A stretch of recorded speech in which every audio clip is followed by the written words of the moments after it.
In this episode I want to go along the material editor, but before I go there I want to explain a little bit what I want to explore you there. The first thing here is that I want to go to the onset versus post-production. That means what can I get directly in nature, what can I get on set wherever I want to have my textures taken from. And what can I do finally in post-production? That means I extract information from the images that I take from the set. Of course, it is preferable to get everything in camera, so we don't have to do a lot. But in some cases we have to extract information. During this course we will go along about these post-productions, and I will show you what I have in mind with that.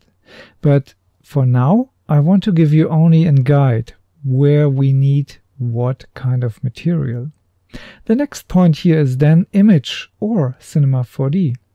And that means more, can we take everything from the image itself, or do we can produce something in cinema by itself? For example, specular highlights, very important part. And I wouldn't take this inside of an image, except you want to work with stills. I have, of course, most of the time animation in mind when I talk about textures. When you have a very fixed point of view to an image, to a scene, and you want to have also only one camera position and create then only a still, the parts that I will discuss now, stable versus dynamic, might be not so important. But then you can go also with camera projection, and that is a complete different theme. And I will go to the biggest difference then here in mood versus neutral. But first of all, stable versus dynamic. And dynamic here means that we have elements in the picture that I will show you soon, that moves when I move the camera, or when I stay with the camera and move the object, that stuff changes. And stuff means here, of course, anything that is camera object environment related. That means we have a triangle, and when one part moves, then the appearance of the object will change. And we can't use this then in animation. For still, again, as said here above, it's maybe an exception. But in the moment we have a scene where I want to move the camera or the objects or the whole environment without camera and objects or, we need to separate these things. And one of the key features here is, of course, reflections. And we could say specular highlights are a special case of reflections.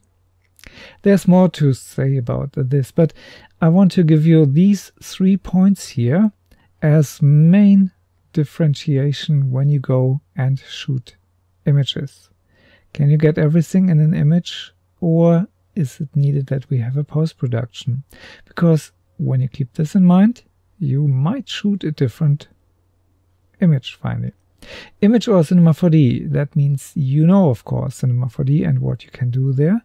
And whatever you can do there, for example, add noise to a picture or something like that, is perhaps a little bit better than always rely only on textures. But it's always up to the project, to the art director, whoever is finally leading that project, which kind of source is the better one.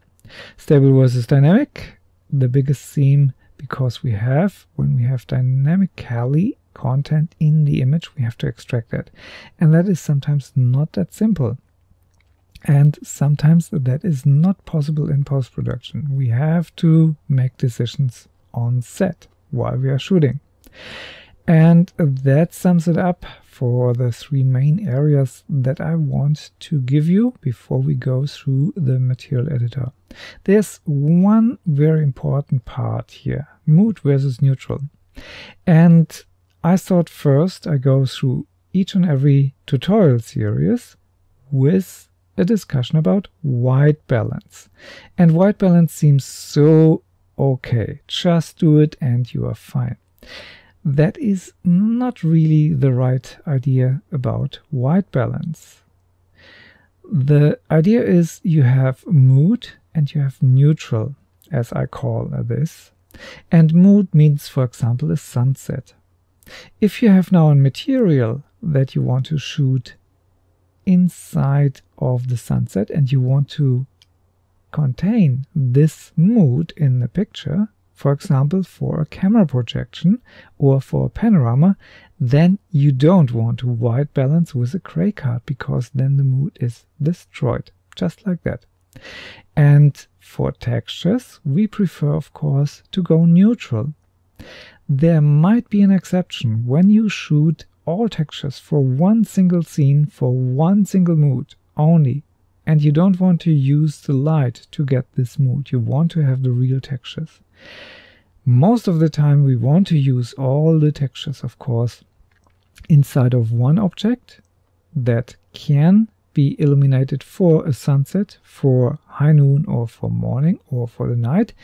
And we want to use maybe our textures in a library for other projects. So neutral is here maybe the key for textures.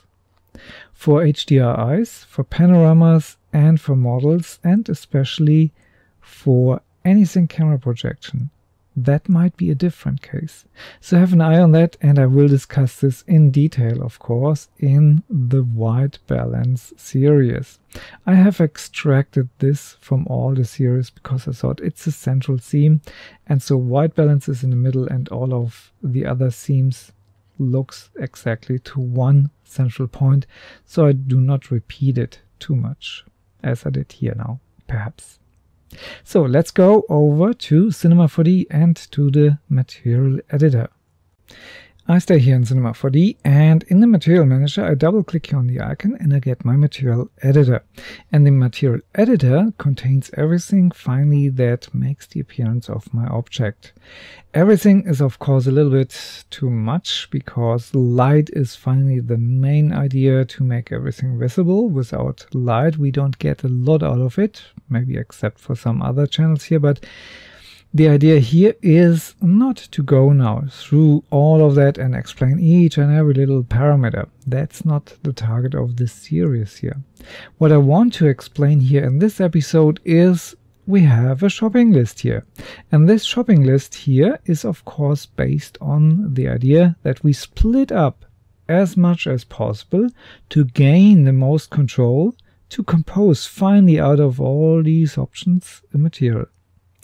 And most of the time we have the option to place textures inside of this.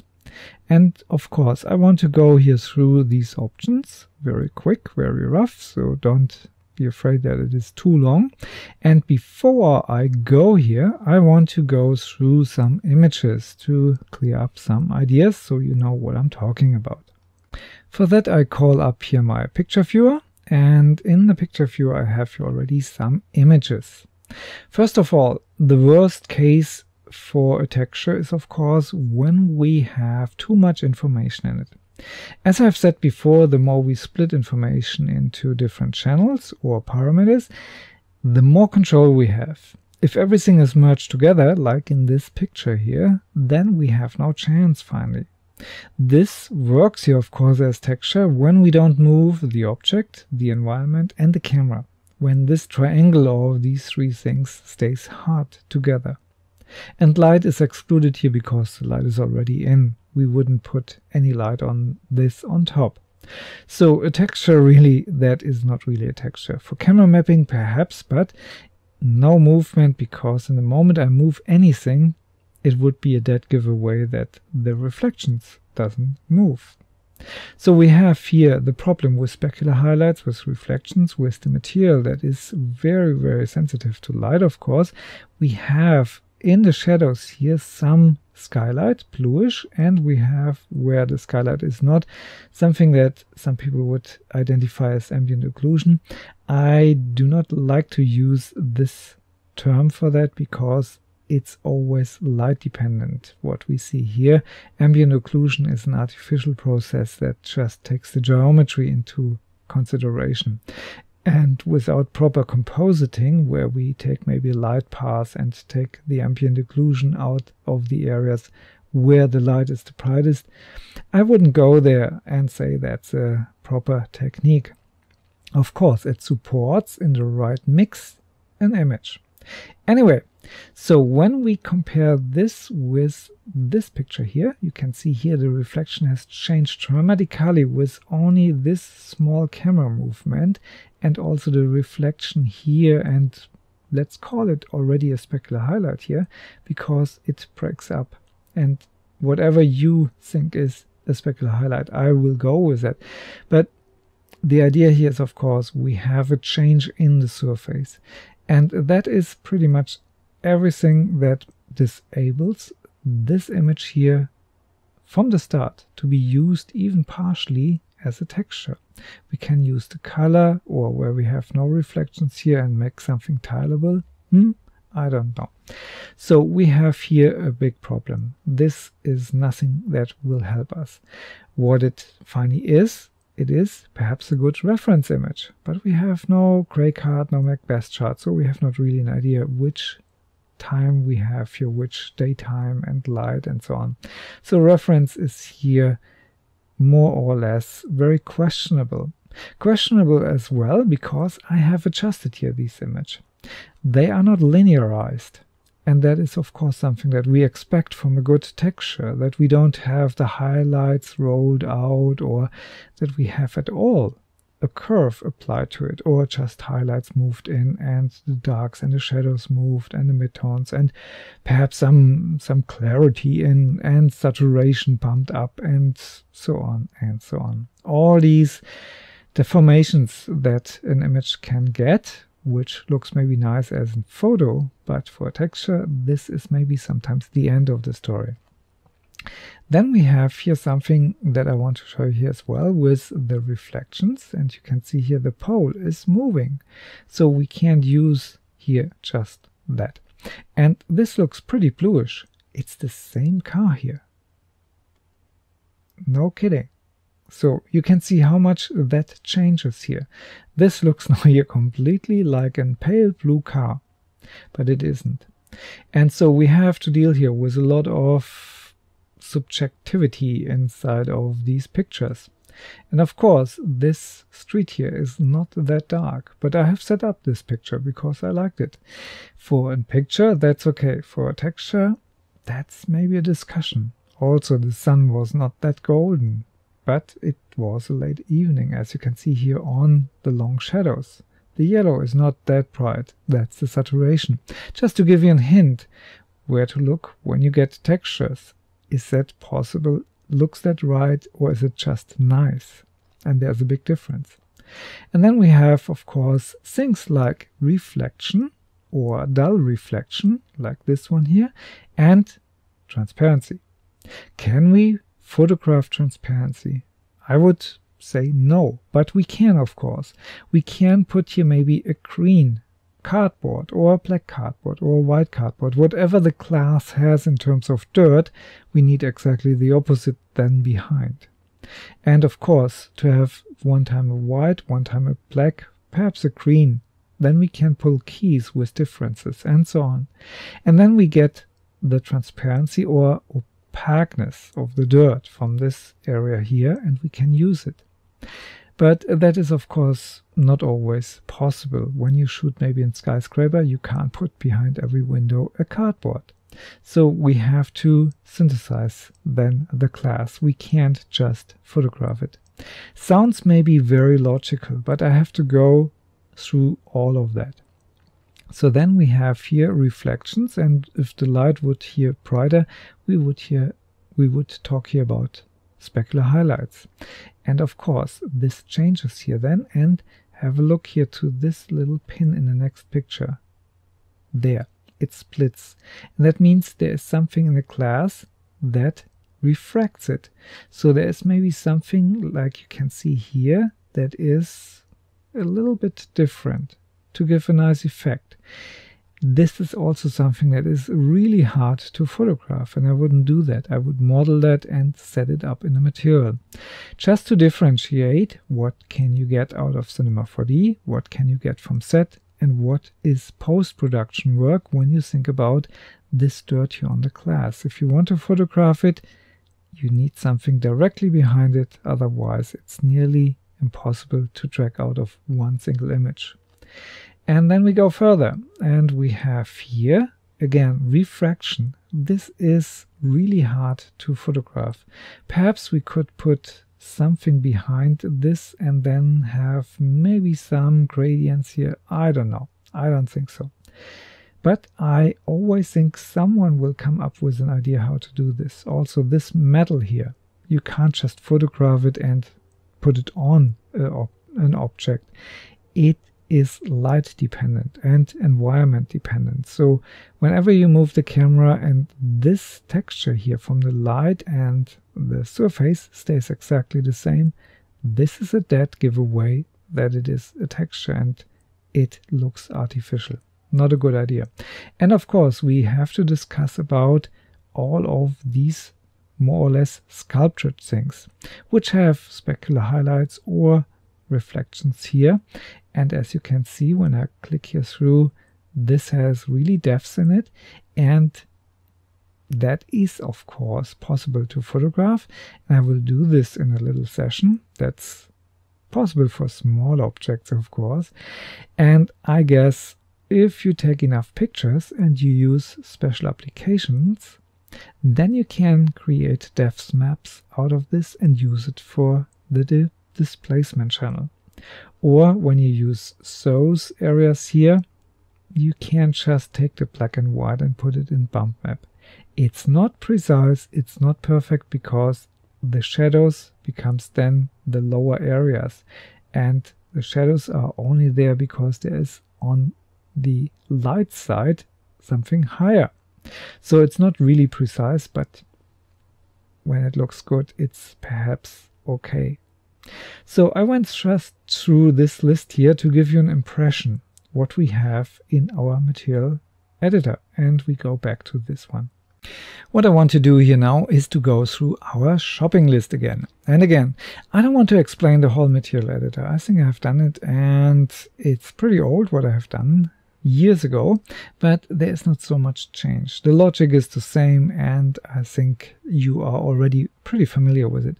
What I want to do here is, of course, to identify the logic, the inner working logic of our shopping list towards our textures. And I go here pretty quick now, because the color by itself should be really only the color. No reflections, no dirt, no shadows, no nothing, just pure color. And that is sometimes not easy to identify, especially when you start with the color to set up the color and say this is our color, and then go to the diffusion, because the diffusion is normally never 100%, and when it's off, it's by default 100%. So I would suggest find a way where you feel comfortable, and I think I have suggested sometimes 70 or 80. I would also be fine with 50 or so, because you want to go to the right or to the left when you want to adjust some values. And this brightness value here is only just a slider for the whole object. Maybe you have an object that has already touched reality, so it is maybe shiny in some areas, and some shiny areas are more or less dull already. And so you want to have a map for that. This map is normally not achievable with just a camera. And most of the time I would suggest to just paint it. Get the object, paint with it. Body paint, for example, Photoshop, for example, whatever. And when you mix this, you can adjust this also later on.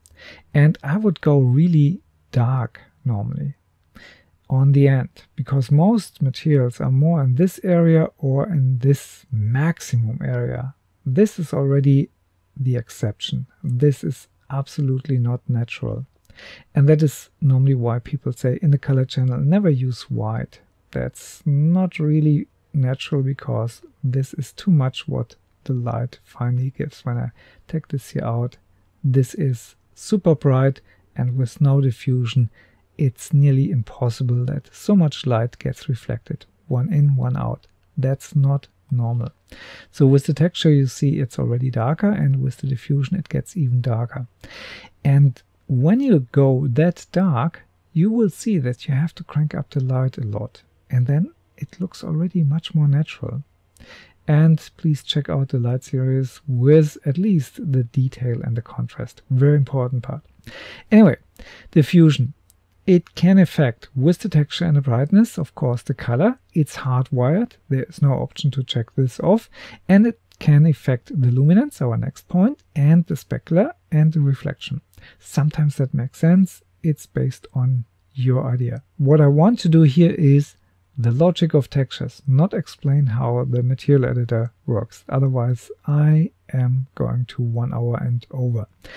Luminance, that's something like a TV. That's something like luminance objects, like a fluorescent light or something like that.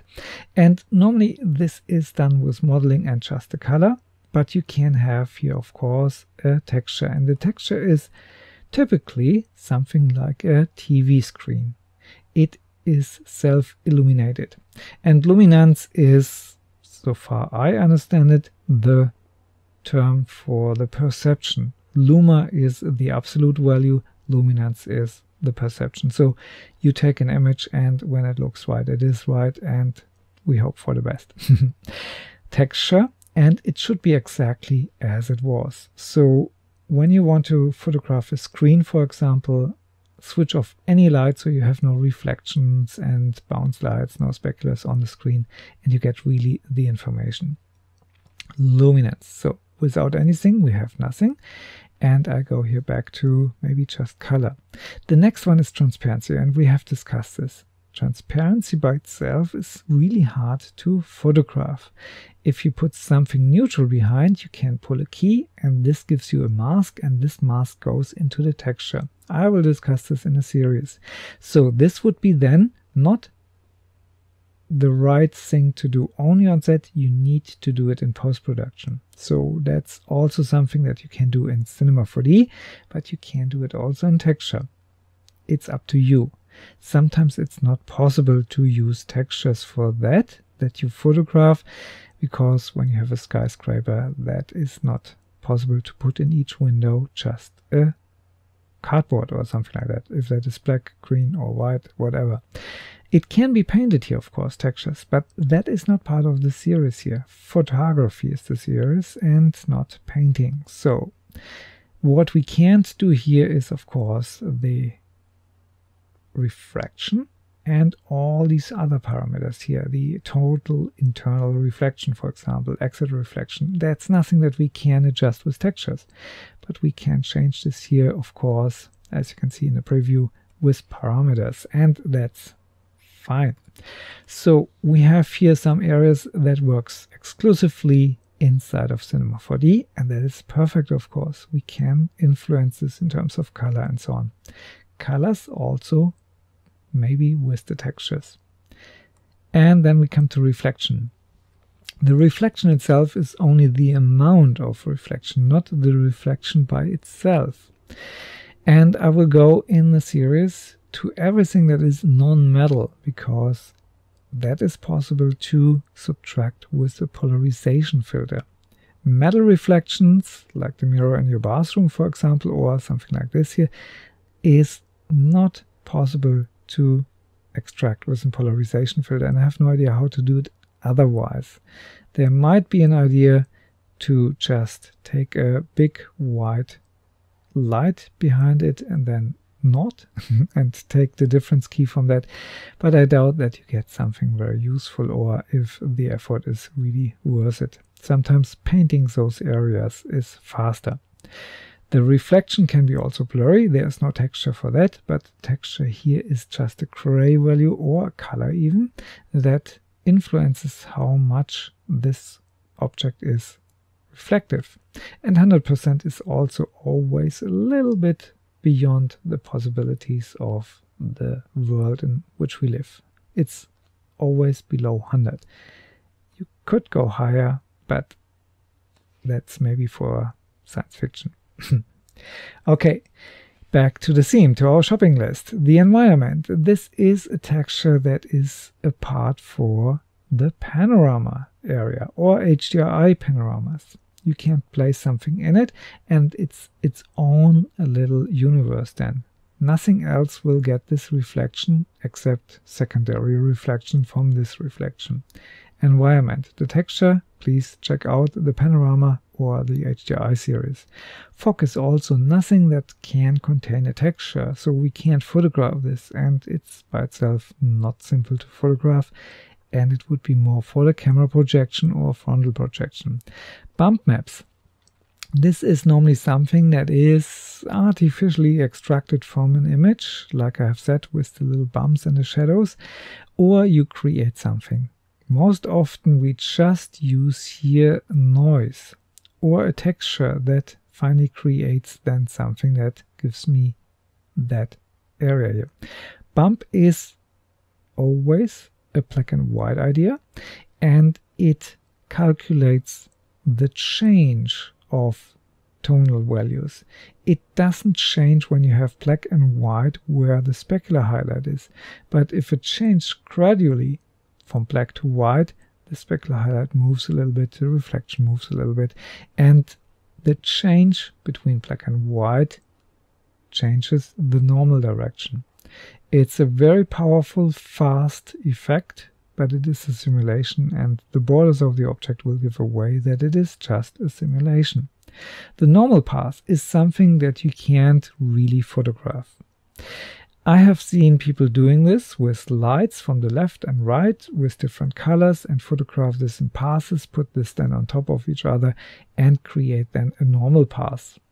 I would go more with an option like Filter Forge, where you can get artificial materials with artificially simulated normal passes.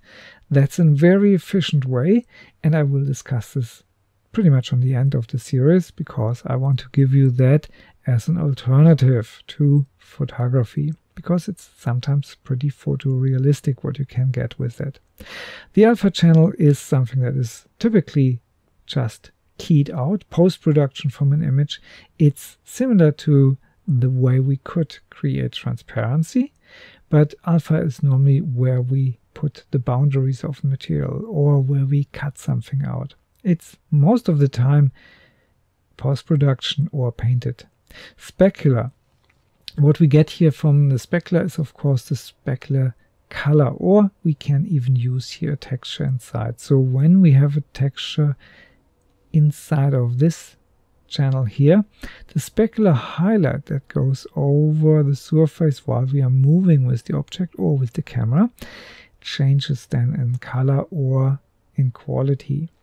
The main idea of Cinema 4D is of course that the light sources have no visibility normally, and so they don't show up inside of reflections. And to aid this, or to support finally the effect, we have here this simulation for specular highlights in it, and this gives us the option to make lights visible again.